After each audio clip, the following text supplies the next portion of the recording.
sounds. I love to hear the sound of a breeze that blows so gently through the trees, and the sound of raindrops falling on the rooftops late at night will help you fall asleep thinking everything's all right. With love God gave us many pleasant sounds, from birds in the treetops to the crickets on the ground.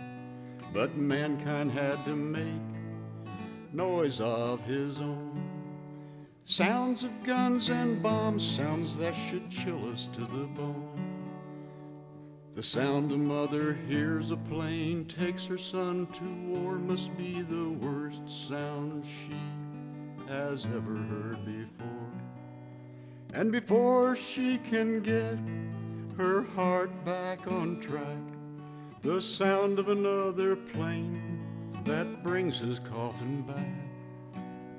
It has been this way since the very dawn of time, and I know for a while some of the noise was mine.